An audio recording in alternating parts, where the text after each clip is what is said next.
Director आए, उन्होंने बोला कि आप अभी तक यहाँ क्या कर रहे हो? मैंने कहा आपने कुछ बोला नहीं तो मैं इसलिए वेट कर रही हूँ कि अभी व्हाट नेक्स्ट। तो आई गिव सो मेनी ऑडिशंस, लेकिन उनमें से जो डन होते गए, फिर मैं कैमरा एक्टिंग काम करते करते सीखा है मैंने सब कुछ। बच्चों को करना ये चाहिए कि पहले अपने शहर में रहकर अपनी स्किल्स पर 100% काम करें, वहाँ जो इवेंट्स हो रहे हैं उनमें पार्टिसिपेट करें।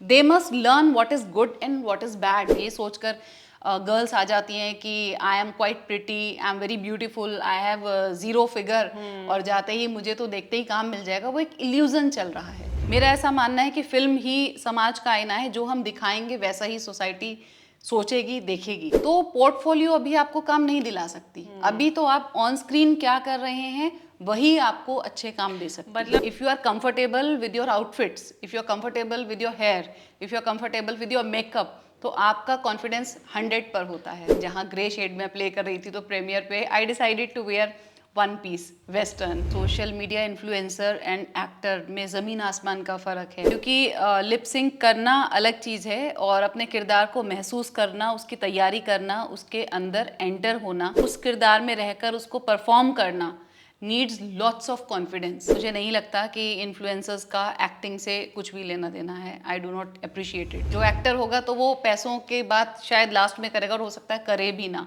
वो सिर्फ और सिर्फ कैरेक्टर की बात करेगा, कंटेंट की बात करेगा। और जो लेडीज़ क्विट कर देती हैं मैरिज के बाद में कि अभी तो शादी हो गई, बच्चे हो गए और एक अच्छा सा घर है, परिवार है, तो मुझे क्यों करना, तो I think they become work शाय।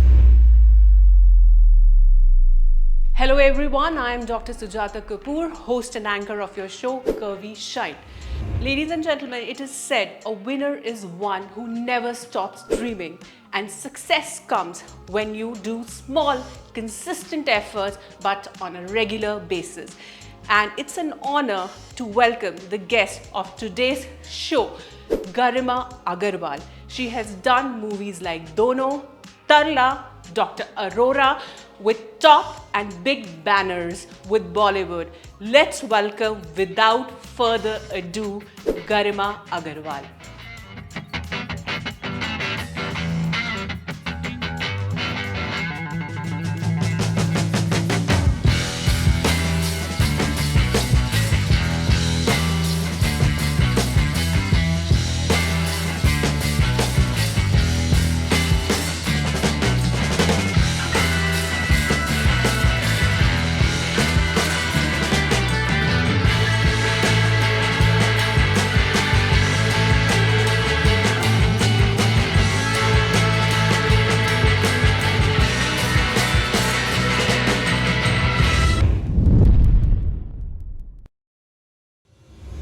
तो गरिमा, आपकी जर्नी कहाँ से स्टार्ट हुई? Did you aspire to become an actor since childhood? और क्या किस तरह से आप रोल करना चाहती थी, किस तरीके से आप फिल्म इंडस्ट्री में आई? Was it a conscious decision to come in the film industry, और was it pure by chance और purely by luck? Actually I would love to mention that मैं बचपन से आना चाहती थी फिल्म इंडस्ट्री में, लेकिन आ नहीं पाई थी। और हमेशा से ये सुना था, फिल्म्स में ही देखा था और सीखा था, क्योंकि always I was very much passionate कि मुझे एक्ट्रेस बनना है, तो मैं फिल्म्स बहुत ज़्यादा देखा करती थी। तो फिल्म में ही मैंने सुना था कि अगर आप किसी चीज़ को दिल से चाहते हैं, उसे प्यार करते हैं, तो जीवन में वो आपको मिलती ज़रूर है, बस आपकी उसके प्रति श्रद्धा होनी चाहिए। Exactly. If you give that vibrations to the universe will conspire, and ultimately you'll get it. Maybe later in your life, but you'll get it. The same thing happened in my life. बचपन में जब मैं 3rd class में थी तो मुझे एक add का ऑफर आया था। हमारे स्कूल में ऑडिशंस हुए थे। और उस टाइम पर मर्फी रेडियो चला करता था, तो उसके ऑडिशन को मैंने क्लियर किया था और उसके लिए मेरा सिलेक्शन हुआ था। But I belong to the beautiful city Meerut from Uttar Pradesh. तो वहाँ हमारे स्कूल में ऑडिशंस हुए, मुंबई से पूरी टीम आई थी, and I got selected from the entire school. So I it was for me like I was on cloud 9। लेकिन घर पर जाकर जब फैमिली को ये बताया या मेरी टीचर ने कॉल किया, तो my parents said no, Meerut से हम मुंबई बिल्कुल नहीं भेजेंगे छोटी सी बच्ची को, और वो भी फिल्म इंडस्ट्री में तो बिल्कुल नहीं भेजेंगे। So that was the time of 80s। तो बस I was always very obedient child, तो वो एक थर्ड क्लास का बच्चा होता ही कितना है, तो उस सपने को दिल में रखा था, लेकिन वो हमेशा ग्रो होता रहा और स्कूल में पार्टिसिपेट करती रही, प्लेज में एंड डांसेस में, वो सीखती रही, कहीं ना कहीं आर्ट पर काम करती रही कि कोई बात नहीं, एक्ट्रेस नहीं बन पाई तो क्या हुआ, अपनी जो ये एक एक्टिंग के लिए स्किल्स चाहिए होती हैं उनको तो मैं एनहेंस कर ही सकती हूँ. So I was always the participant of the debates and so many competitions I went through in my childhood. फिर बड़ी हो गई उसके बाद पेरेंट्स ने बोला कि इंजीनियरिंग की पढ़ाई करनी है, सो इंजीनियरिंग की पढ़ाई की. मीनवाइल लाइक होता है कि एक ब्राह्मण परिवार में और उस समय में लड़कियों की शादी जल्दी कर दी जाती है. True. तो I got married and I totally put my dream aside कि अभी तो मैरिज हो गई है तो अच्छा. ठीक है, जैसे जैसे भगवान जी चला रहे हैं चलते जाना है. शादी हो गई, my husband was already running institution, so he was In Meerut. In Meerut city. Oh my God, तो वो मेरठ से मुंबई की जर्नी कैसे हुई and after marriage, post marriage? यही चीज़ मैं बता रही हूँ कि मैं मतलब वो दिल में सपना था, चलता रहा. इस बीच में आई गॉट मैरिड और मेरे हस्बैंड एक यूपी लेवल पर पॉपुलर इंस्टीट्यूशन चलाया करते थे, एम इंस्टीट्यूट करके. अच्छा. तो जब मैरिज हो गई तो वही मैंने ज्वाइन कर लिया, और क्योंकि मैं अपनी आर्ट और स्किल्स पर काम कर रही थी और यूपी में बहुत ज़्यादा रिक्वायरमेंट थी पर्सनैलिटी डेवलपमेंट कोर्स की. सो इंस्टीट्यूशन तो था ही उनका, तो उन्होंने मुझे बहुत मोटिवेट किया कि okay you have the skills, तो क्यों ना हम यूपी में एक इंस्टीट्यूशन स्टार्ट करें फॉर ग्रूमिंग पर्सनैलिटी. तो मैंने क्लासेस लेना शुरू कर दिया for English speaking and personality development, और बहुत अच्छे से वो क्लासेस चल रही थी. एंड 11 years मैंने क्लासेस ली. I taught more than 15,000 students in those 11 years. तो तब वो एक्टिंग का सपना एक तरफ बेशक हो गया था, लेकिन हमारे यूपी में बहुत सारे इवेंट्स होते हैं like the leading newspapers, you know, Dainik Jagran, Amar Ujala, Hindustan. तो वो सब जो इवेंट्स हुआ करते थे उन सब में मेरे हस्बैंड मुझे हमेशा पार्टिसिपेट कराते थे. उन्होंने हमेशा मुझे यही मोटिवेट किया कि ठीक है, एक्ट्रेस नहीं बन पाए तो कोई बात नहीं, जो भी स्किल्स आपने सीखी हैं उनको मैं कभी डेड नहीं होने दूंगा. तो ऐसा चलता रहा. उसके बाद फिर हम लोगों को एक मोटिवेशन मिला स्कूल स्टार्ट करने का. Then we both started CBSE school in Meerut city itself. Okay. तो मैं और मेरे हस्बैंड स्कूल को लुक आफ्टर कर रहे थे. फिर we extended the branches. All of a sudden एक इवेंट हुआ 2015 में. It was Mrs Bright Face UP event. उसमें मैंने पार्टिसिपेट किया and I was the winner. उसको मैंने सोशल मीडिया पर पोस्ट किया ऑन यूट्यूब एंड फेसबुक, और वहाँ से मुझे फिल्म का एक ऑफर आया डायरेक्ट. ओके. सो मैं उसको कोइंसिडेंस कहूँ या ब्लेसिंग्स कहूँ, लक बाय चांस कहूँ, या वो जो मैंने सपना बचपन में देखा था कि I want to be an actress, वो भगवान जी क्योंकि जानते थे कि इसके दिल में वो चल रहा है, इसलिए उन्होंने ऐसे मुझे बुला लिया. तो 2015 में मुझे फर्स्ट टाइम फिल्म का ऑफर आया, और उसमें भी एक बहुत बड़ी बात ये थी कि पूरी star cast was from Mumbai. एक प्रोफेशनल टीम थी, राजस्थान में शूट होना था. जब मैं शूट पर पहुंची तो आई फाउंड कि only I was the fresher. मैंने बहुत काम किया था अपनी स्किल्स पे, दैट वाज फाइन, लेकिन मैंने उससे पहले कैमरा कभी फेस नहीं किया था. मतलब you didn't have a formal training in acting. या और कभी के बाद मुझे लगता है कि if you don't have a formal training in acting, that becomes blessing in disguise, because you are not camera conscious. आपको मतलब कैमरा चल रहा है बट आप अपने नेचुरल एक्ट कर रहे हो, तो वो कभी कभी ब्लेसिंग इन डिसगाइज भी हो जाता है. राइट. तो आपने बिल्कुल ठीक बोला. और जब ये ऑफ़र आया तो तब मुझे बहुत कन्फ्यूज़न भी हुआ, क्योंकि इस दौरान में जो मैंने आपको अपनी जर्नी बताई है, मैरिज तो पहले ही हो चुकी थी. I gave birth to sons, 2 बेटे भी थे, उनका बोर्ड चल रहा था. ये उस समय की बात है. अच्छा. तो मुझे लगा कि अभी बच्चों की पढ़ाई देखूं या फिल्म के लिए हाँ बोलूं, क्या करूं. I was very much puzzled. Then I talk to my husband. He said कि भी अभी ठीक है, सब सेटल है, तो you are getting an opportunity, and obviously opportunity knocks at the door once in life time. So he said go ahead. फिर बच्चों से बात की तो बच्चे बोले कि अभी मम्मी बड़ा कर दिया है हमें, तो now go and follow your passion. And my parents also motivated me. I talk to my father. सबने उस समय पर मुझे सपोर्ट किया, बच्चों को रखा, और फिर मेरे हस्बैंड मुझे मुंबई लेकर आए. इस फिल्म का शूट हमने राजस्थान में किया, उसके बाद फिर मुंबई की जर्नी स्टार्ट हुई। उस फिल्म के बाद मुझे फिल्म्स के ऑफर आए and this is how I got into this industry. So it is completely the blessing. उसके लिए मैं सिर्फ थैंक गॉड बोल सकती हूँ।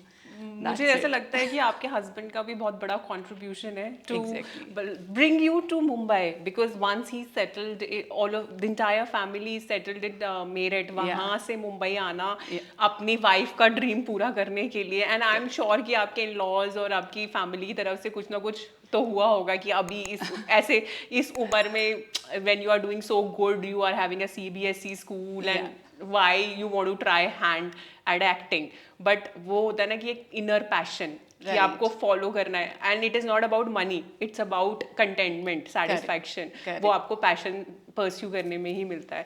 तो आपके साथ कुछ ऐसा आपने फिर मतलब फॉर्मली जाके जैसे आराम नगर में ऑडिशंस नहीं दिए?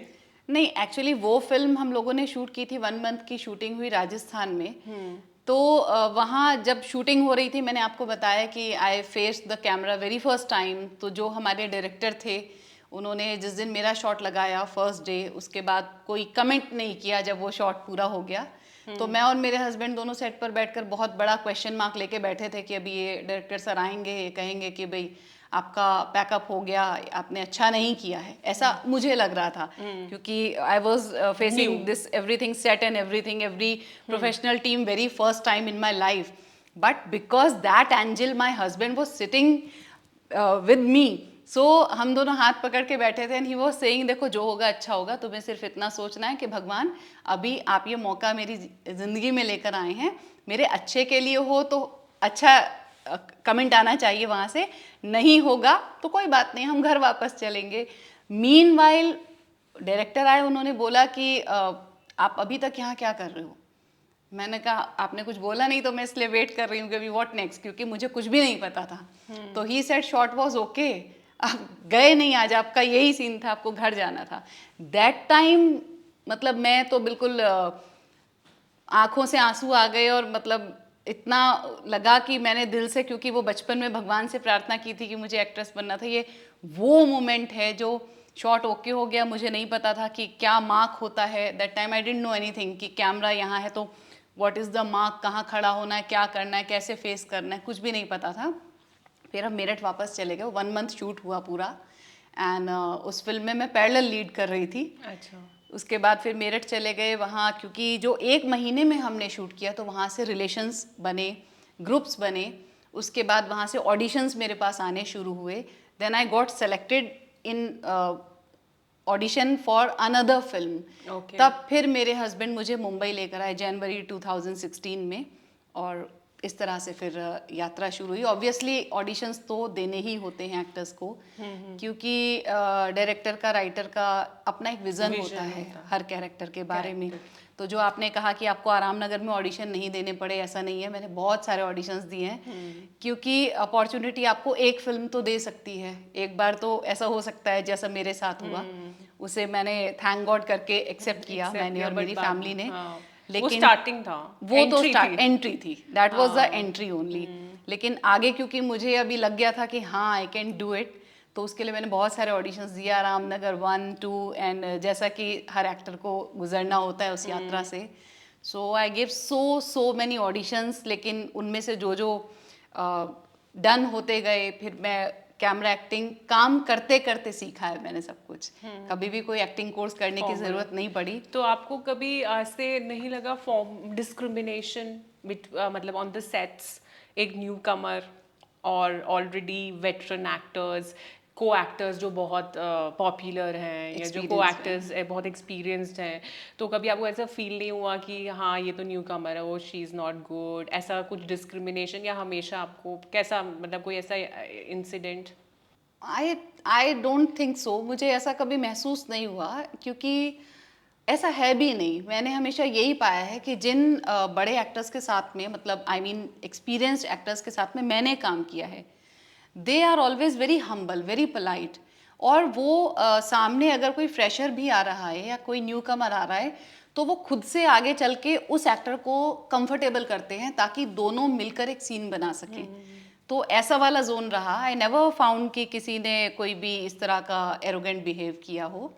सो एक्टर्स जितने भी हैं जो बहुत बहुत एक्सपीरियंस हैं, लाइक अभी मेरी जो फिल्म्स रिलीज़ हुई हैं, मेरी फिल्म रिलीज़ हुई है आज़म, उसमें मैंने मुकेश तिवारी सर के अपोजिट काम किया है। सो उनको बचपन से मैं देखा करती थी ऑन स्क्रीन, और अभी मैं उनकी वाइफ प्ले कर रही थी। So he was very easy on set, और अच्छे से आकर उन्होंने ग्रीट किया कि ओके हम साथ में आओ, सीन करते हैं, एक बार प्रिपेयर कर लेते हैं, रिहर्सल कर लेते हैं, कैमरा ऑन होने से पहले हमने वो सीन बना लिया हंसकर बोलकर। तो बल्कि मैं तो अप्रिशिएट करना चाहूँगी कि जितने भी एक्सपीरियंस्ड एक्टर्स होते हैं वो सब अपने को आर्टिस्ट को इस तरह से कंफर्टेबल करते हैं कि ठीक है अभी हम उस कैरेक्टर में हैं, बेशक हमने इतना सारा काम किया है, बट वो सीन तभी बनेगा जब दोनों एक्टर्स की एक बॉन्डिंग नज़र आएगी। मेरी एक फिल्म आ रही है लव करूं या शादी, रिलीज़ होने जा रही है, जिसमें मेरे साथ में मतलब मैंने गोविंद नामदेव सर के अपोजिट काम किया है, और बहुत प्यारी फिल्म है, फैमिली फिल्म है। तो वहाँ भी मुझे ऐसा कुछ फील नहीं हुआ कि मुझे कुछ प्रॉब्लम आई हो। हाँ, कुछ सीखने के लिए मिला होगा, नो डाउट। तो it's always about learning. Like you were blessed and lucky कि you had family support, you had your husband support, plus आप financially well off थी जब आपने films में enter किया, and your kids were pretty grown up. Right. But बहुत सारी youngster लड़कियाँ होती हैं जिनके पास ऐसे financially strong background नहीं होता, family because they are from small cities. Correct. उनके पास ऐसा फैमिली सपोर्ट नहीं है, financially they are not well off, and वो they come to Mumbai with lot of dreams. So and in the process they are driven, मतलब जो grey area और जो wrong side of the Bollywood है, क्योंकि वो शॉर्टकट, मतलब एवरीबडी वो एक तरीके से वॉश आउट होता है, everybody is looking for success. और जब आपको लगता है कि यार देखो एक सक्सेस तो होती है परमानेंट जो आपको धक्के खा के मिलेगी, इफ यू आर टैलेंटेड, अगर आप हारोगे नहीं तो मिल जाएगी, बट एक है कि यंगस्टर्स में है दे गिव अप इजीली। तो व्हाट मैसेज, मतलब ऐसे लोगों या जो एस्पायरिंग एक्टर्स हैं उनके लिए आप क्या कहना चाहते हो, क्योंकि बहुत सारे हम कास्टिंग काउच और स्पेशली अभी तो बहुत इंसिडेंट्स ऐसे सुनने को मिल रहे हैं, तो ऐसे being in the industry, what is your experience so far, और इन यंगस्टर्स के बारे में आप क्या कहना चाहेंगी? मैं सभी यंगस्टर्स को either they are the girls और द बॉयज़ एक मैसेज देना चाहती हूँ। हुआ क्या है कि बचपन से हम लोग फिल्म्स देखकर बड़े होते हैं, और कहीं ना कहीं फिल्म में यही देखते हैं कि मुझे बड़ा आदमी बनना है, बड़ा इंसान बनना है, बड़ी एक्ट्रेस बनना है, स्टार बनना है, तो मैं मुंबई जा रहा हूँ। इवन हम अमिताभ जी की फिल्म देखते हैं, जब मैं बहुत छोटी थी तो देखा करती थी कि बड़ा आदमी बनना है, अच्छा ठीक है, बैग उठाया और मुंबई जा रहे हैं, इट्स लाइक दैट। तो उसका इम्पैक्ट इतना ज़्यादा है बच्चों पर। मुंबई जाना स्टार बनने का रास्ता नहीं है, और केवल अपनी ही इंडस्ट्री की अगर मैं बात करूँगी, फिल्म इंडस्ट्री की ही बात करूँगी, तो ये यहाँ पर नहीं है, हर फील्ड में अप्लाई होता है। क्योंकि अगर किसी को इंजीनियरिंग में जाना है तो you have to prepare for that competition, medical में जाना है तो you have to prepare for that competition. वहाँ पर एक कॉम्पिटिशन होगा, उसको आप क्लियर करेंगे तभी आप जाएंगे। तो यहाँ पर क्या हो रहा है, क्योंकि ऐसा कोई कंपटीशन नहीं है जो हम इंजीनियरिंग और मेडिकल फील्ड के लिए पहले देते हैं और उसके बाद फिर हम उस शहर में जाकर उसका सिलेबस पढ़ते हैं। तो वो बच्चे और बच्चियाँ जो सोच रहे हैं कि हमें स्टार बनना है, वो अपने शहर से तैयारी करके नहीं आते हैं। जबकि आजकल सोशल मीडिया के थ्रू और गूगल इतना हेल्पफुल हो गया है, एवरीथिंग इज मेंशन देयर, कि where to contact, how to contact, mail IDs mention है, कॉन्टैक्ट नंबर्स मेंशन है। तो मैं यूथ को यही बोलना चाहूँगी कि पहले अपने शहर में रहिए, अपनी स्किल्स पर काम कीजिए, लाइक डिक्शन हो गया, पहचान बनाइए अपने शहर में। राइट। जो मेरे साथ हुआ, मुझे ये नहीं पता था कि मैं इंडस्ट्री में आऊँगी, लेकिन I was always on the skills. तो बच्चों को करना ये चाहिए कि पहले अपने शहर में रहकर अपनी स्किल्स पर 100% काम करें, वहाँ जो इवेंट्स हो रहे हैं उनमें पार्टिसिपेट करें। They must learn what is good and what is bad, and working people are always very good. अगर हम अपनी इंडस्ट्री के ही लोगों की बात करेंगे, the working people are very very good people. मुझे 8 साल हो गए इस इंडस्ट्री में, बहुत अच्छे लोग, बहुत मिलनसार लोग और गाइडेंस देने वाले लोग इस इंडस्ट्री में हैं। तो वो बच्चे जो अपने फैमिली का सपोर्ट लिए बिना डायरेक्ट मुंबई आ जाते हैं, या अपनी स्किल्स पर काम नहीं किया, या ये सोचकर गर्ल्स आ जाती हैं कि I am quite pretty, I am very beautiful, I have zero figure, और जाते ही मुझे तो देखते ही काम मिल जाएगा, वो एक इल्यूज़न चल रहा है। अगर वो किसी तरह से ख़त्म हो जाए और सब अपनी स्किल्स पर अपने शहर में रहकर काम करें और वैसा करें कि जब हमारे पास अपॉर्चुनिटी आएगी एंड आई एम प्रिपेयर्ड, उस समय पर मुंबई आएँ, तो डेफिनेटली वो सही रास्ते पर ही होंगे और ज़िंदगी में कोई ना कोई मुकाम भी ज़रूर हासिल करेंगे। तो जब आप इंडस्ट्री में आई, you were mom of Two two sons, kids, two two sons, sons, yeah. तो आप पे जीरो फिगर का कितना प्रेशर था? Actually I would love to mention कि मेरा विज़न काफ़ी क्लियर था और ये माँ सरस्वती की कृपा है और इससे ज़्यादा कुछ नहीं कहूँगी। मुझे पता था कि मैं 2 बेटों की माँ हूँ, तो मैं अपने आप को हीरोइन वाले रास्ते पर लेकर नहीं गई। जब मैंने अपनी फर्स्ट फिल्म, एक तो वो की थी साको जो राजस्थान में मुझे बाय चांस मिली थी, उसके बाद जब मुझे ऑडिशन के थ्रू हसीना मिली, मेरी नेक्स्ट फिल्म, और वो फिल्म जब रिलीजिंग पर थी तो इंटरव्यू में मुझसे मीडिया ने यही पूछा कि आपकी फर्स्ट फिल्म रिलीज़ होने जा रही है और इसमें आपने हीरो की मदर का कैरेक्टर प्ले किया है, तो मैंने उनको भी यही रिप्लाई दिया था, I know very well what I can do, और मेरा जोन क्या है, एरिया क्या है काम करने का। तो अभी तो मुझे ये दिखाना है इंडस्ट्री को कि गरिमा अग्रवाल इज़ एन एक्ट्रेस, उसको एक्टिंग आती है, ठीक है। बहुत सारे कैरेक्टर्स मुझे प्ले करने के लिए इन फ्यूचर मिलेंगे, लेकिन पहला जो मेरा कैरेक्टर था जो रिलीज होने जा रहा था, that was a mom character. क्यों? क्योंकि रियल लाइफ में मैं वो जी कर आ रही थी और वहाँ पर उस कैरेक्टर के लिए कोई फिगर और वो नहीं चाहिए था। और आज के समय में ये कहना चाहती हूँ, इट्स 2024, अभी सिनेरियो चेंज हो गया है, अभी भी फिगर वाला जोन नहीं बाकी है, because now industry is all about content. इतने अच्छे अच्छे कंटेंट आ रहे हैं वेब सीरीज़ में और फिल्म में, तो ये चीज़ बहुत पीछे रह गई है कि केवल फिगर को लेकर ही आगे बढ़ा जा सकता है। बहुत सारे चैलेंजिंग कैरेक्टर्स मैंने भी प्ले किए और हर एक्ट्रेस को प्ले करने के लिए मिलते हैं, तो that is the secondary thing nowadays, I think so. So, matlab, character is more important. Yeah. Content and character. Content and so, what are the factors which you consider before choosing your role? It is the character you are given to play, and it is the content. Anything else that you look for? The first thing, content of the film, because films जो हैं वो समाज का एक आईना है। उससे ही हम, जैसा कि मैंने पहले ही मेंशन किया, बच्चे फिल्म्स देखकर ही ये सोचते हैं कि मुझे स्टार बनना है तो बस मुंबई चलो, उसके दाएं बाएं नहीं देखते। तो मेरा ऐसा मानना है कि फिल्म ही समाज का आईना है, जो हम दिखाएंगे वैसा ही सोसाइटी सोचेगी, देखेगी। तो जो मैंने अपने लिए बनाए हैं, I go for the content, what is the content of the but आपको फिल्म। ऐसे लग रहा है कि बॉलीवुड में ये चीज़ फॉलो की जा रही है जो हम समाज का आईना, बिकॉज बॉलीवुड में हर तरह की चीज़ चल रही है, it's not only about content भी है, बट आप तो मेरे से ज़्यादा जानती होंगी कि क्या क्या चल रहा है बॉलीवुड में। राइट। तो मुझे हमेशा मतलब ऐसा फील होता है जैसे यूएस और या अदर डेवलप्ड इकोनॉमीज़ में पूरा एक डिमार्केशन है कि ये आर्ट इंडस्ट्री है, ये आपका सेपरेट है, ये आपका सेपरेट है, तो मतलब बोल्ड का अलग है सेगमेंट। तो मैं यही जानना चाह रही हूँ कि मतलब आपको लग रहा है कि हमारा बॉलीवुड इस तरह से इवॉल्व कर पा रहा है? आई थिंक नहीं कर पा रहा है, वो सब मिक्स हो गया है। बिकॉज मुझे फील होता है कि इट्स अल्टीमेटली द फॉर्मूला क्या है आपकी वेब सीरीज सक्सेसफुल होने का, कि आप उसमें बोल्ड कंटेंट डाल दो, ग्लैमर डाल दो, इर्रिस्पेक्टिव ऑफ द फैक्ट वो रिक्वायर्ड है या नहीं है।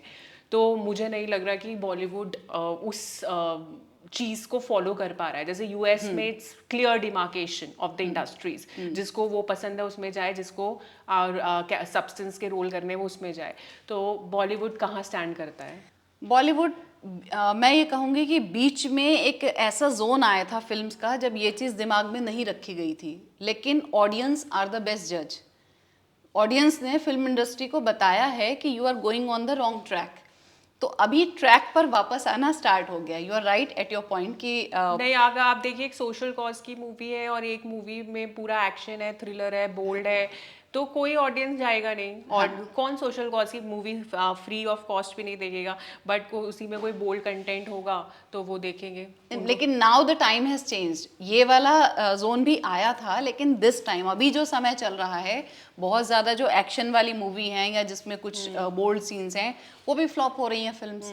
और कोई एक कंटेंट जिसमें न्यू फेसेस हैं, सब कोई स्टारकास्ट नहीं है, वो भी हिट हो रही हैं। क्यों? क्योंकि अभी ऑडियंस ने बता दिया है इंडस्ट्री को कि we want to see the thing on screen जो हमारे बच्चे सीखें जिससे।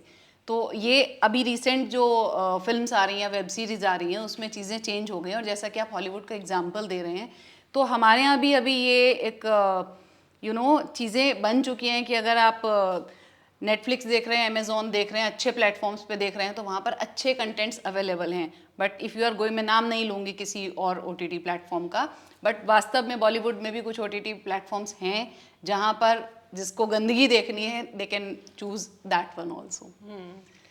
नहीं, फॉर दैट मैटर ऐसे बहुत बड़े प्रोडक्शन हाउसेस भी हैं जो मतलब बहुत प्रोवोकेटिव वेब सीरीज बना रहे हैं, और मतलब आई थिंक उनको बहुत सपोर्ट है and then minting money like anything.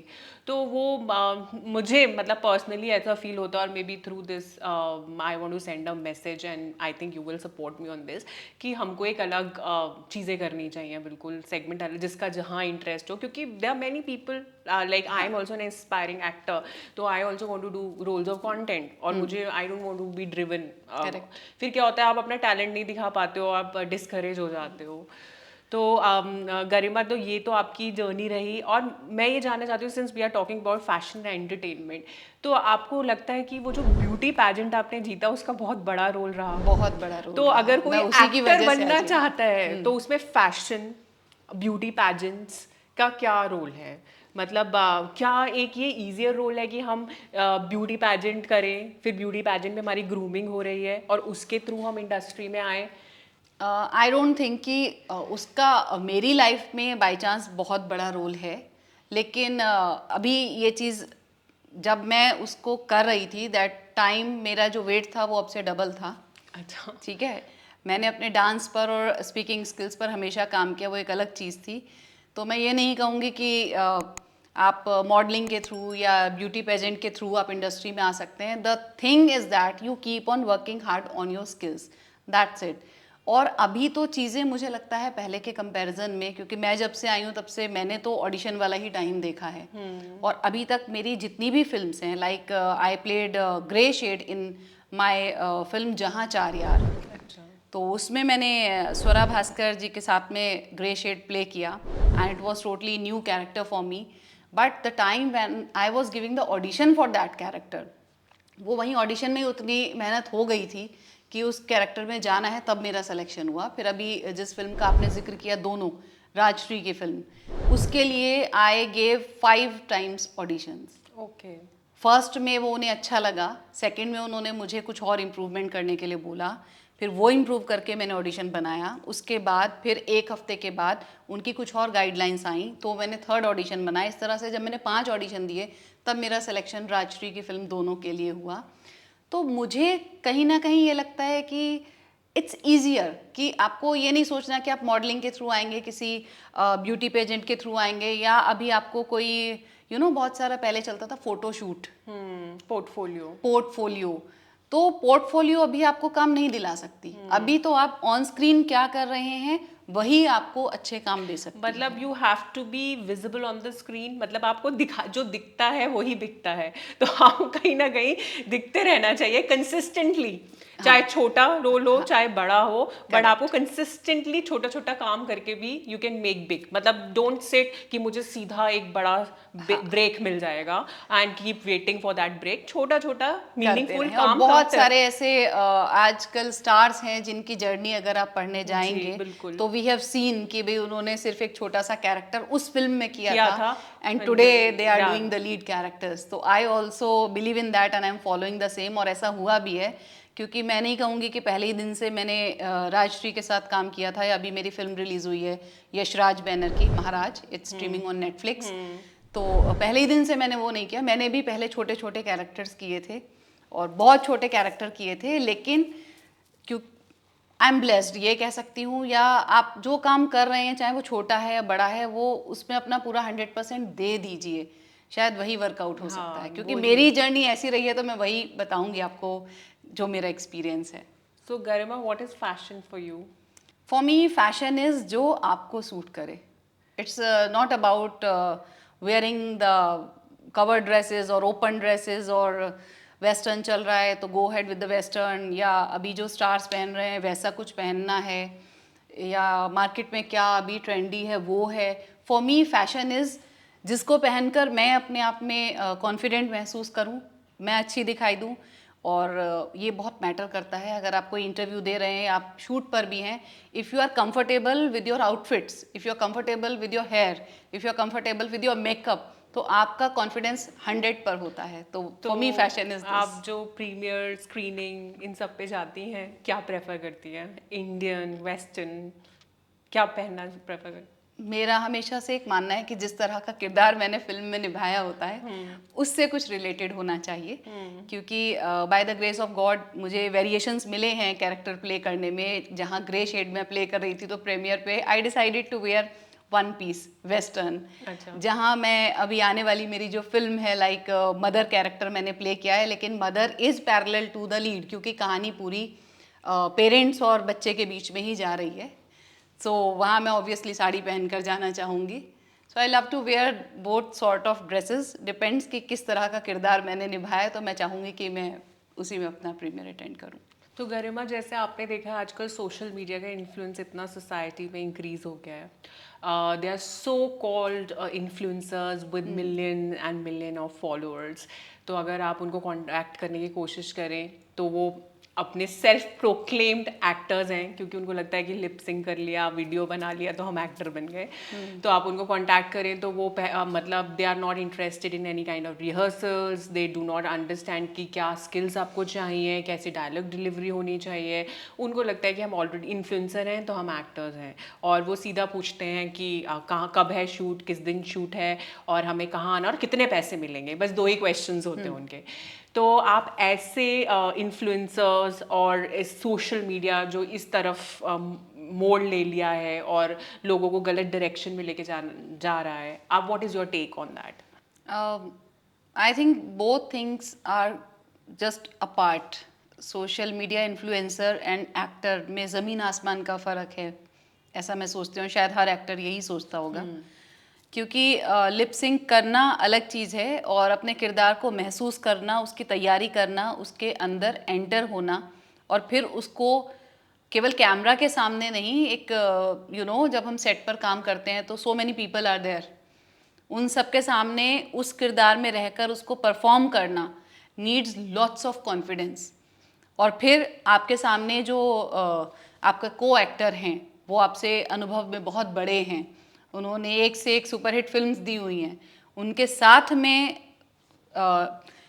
Act करना बहुत बहुत बड़ा फ़र्क है ये सोशल मीडिया इन्फ्लुएंसर में।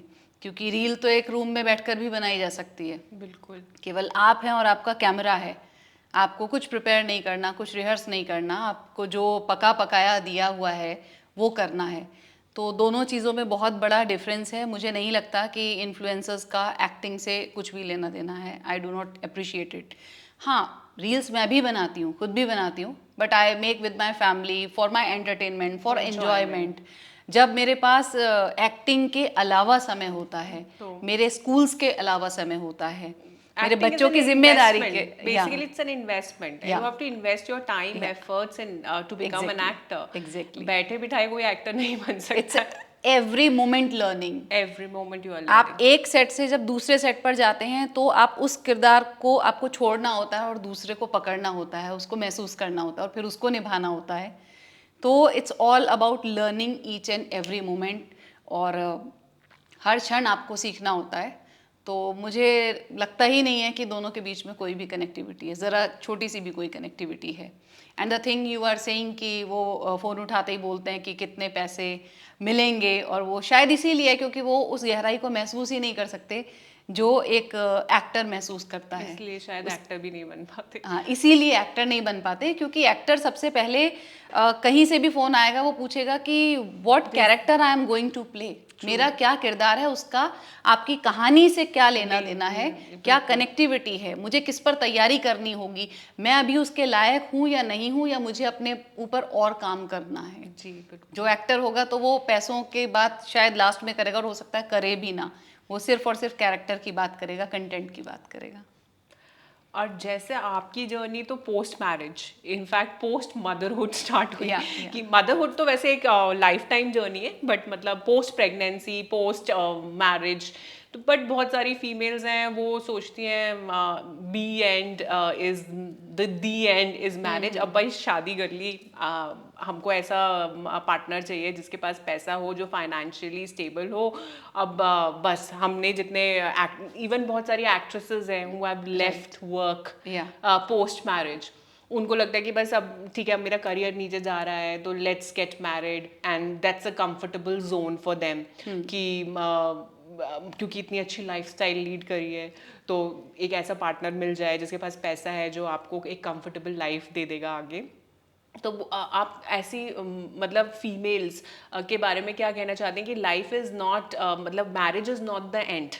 If you have the dreams, या तो आप उसको रीस्टार्ट कर सकते हैं, या उससे पहले अगर आप नहीं फॉलो कर पाए तो आप मैरिज के बाद भी अपने ड्रीम्स को फॉलो कर सकते हैं, because you are an example जिसने एक्चुअली अपने ड्रीम्स को पोस्ट मैरिज फॉलो किया। तो what do you want to say on this? I think कि अगर कोई भी एम्बिशियस है तो डजंट मेक एनी डिफरेंस कि शी गेट्स मैरिड और पोस्ट मैरिज अगर कुछ भी स्टार्ट करना है तो वो कोई बैरियर नहीं है, बल्कि एक और एक मिलकर 11 हो जाते हैं। एक मजबूत टीम बन जाती है जब शादी हो जाती है तो। क्योंकि हर बिजनेस में, हर फील्ड में, not only into acting, her field में ऐसा आता है कि कभी आप अप जा रहे हैं तो कभी डाउन भी होगा, बिल्कुल दोबारा से फिर एक अप लेने के लिए एक डाउन होगा। तो उस समय में आप दो लोग हैं जो एक दूसरे को मोटिवेट कर सकते हैं। सिनर्जी, मतलब 1 + 1 is not 2, it's 11। It's 11, right. तो आप तो और ज्यादा स्ट्रॉन्ग होने चाहिए कि जब आप की फैमिली है तो आप अपनी चीज़ों को डिस्कस कर सकते हैं कि मुझे ऐसा करना चाहिए, नहीं करना चाहिए। जबकि आप अकेले स्ट्रगल कर रहे थे तो सब कुछ आपको ही सोचना था कि मैं इस कैरेक्टर के लिए हाँ बोलूँ, नहीं बोलूँ, या वट एवर इट कम्स। और जो लेडीज़ क्विट कर देती हैं मैरिज के बाद में कि अभी तो शादी हो गई, बच्चे हो गए और एक अच्छा सा घर है, परिवार है, तो मुझे क्यों करना, तो I think they become work shy. क्योंकि कोई भी फील्ड हो, चाहे वो एक्टिंग हो या कोई भी फील्ड हो, उसमें मेहनत तो लगती है, बहुत मेहनत लगती है। बिना मेहनत के तो कुछ भी नहीं हो सकता ज़िंदगी में। तो वो क्विट एक्टिंग से नहीं करते हैं, एक्ट्रेस बनने से नहीं करते हैं, वो मेहनत से क्विट करते हैं कि अभी मुझे ज़रूरत नहीं है क्योंकि, तो मैं क्यों करूं। तो जिस समय उन्होंने एक्ट्रेस बनने का सपना देखा था या कुछ भी बनने का सपना देखा था, वो एम्बिशन उस समय भी उतना बड़ा नहीं था कि उसको खाद पानी बाद तक वो दे पाएँ। इसलिए मौका मिलते ही वो उसको क्विट कर देते हैं, कंफर्ट जोन में आते ही क्विट कर देते हैं कि अभी फैमिली में आ गए हैं तो एक कंफर्ट जोन छोड़कर कौन ऑडिशन करेगा, because audition takes lot of energy, you have to get ready, you have to come into the character. अपनी फैमिली के सारे काम खत्म करने के बाद आपको समय चाहिए होता है एक एक ऑडिशन को बनाने के लिए, तो वो मेहनत से बचते हैं, इसलिए शायद क्विट कर देते हैं। So hats off to you, Garima, for your efforts, and I will equally like to congratulate your husband also, because husband might get insecure कि भाई मेरी wife तो अब इंडस्ट्री में आ रही है, कल को वो बड़ी स्टार बन जाए। So मतलब that's a common human psychology. So if you I think वो ही है कि we are like रेल की दो पटरी जो साथ में चलना ज़रूरी है to keep everything on the track. So it's been absolute pleasure to have you on our show, and मुझे लगता है कि जो हमारे यंगस्टर्स हैं, स्पेशली जो मैरिड लेडीज़ हैं, उनको काफ़ी अच्छा मोटिवेशन मिलने वाला है आपकी बातचीत सुनने के बाद। तो इसी पर हम आपको एक छोटा सा टोकन ऑफ अप्रिसिएशन देना चाहेंगे from our show Curvy Shine. This is for you, और मैं चाहती हूँ आप इसे प्लीज ओपन करिए और हमारे दर्शकों को दिखाइए। अभी मुझे ओपन करिए। Thank you so much for this surprise gift, and I'm really blessed to have the wonderful family, and I am more blessed to have the people wonderful like you who always keep on giving me motivation in this way. तो मैं open करूँ? I think वो होता है ना एक vibrations in the universe, मतलब similar birds flock together. तो आप सिमिलर अगर पॉजिटिव हो तो पॉजिटिव लोगों को अट्रैक्ट करते हो।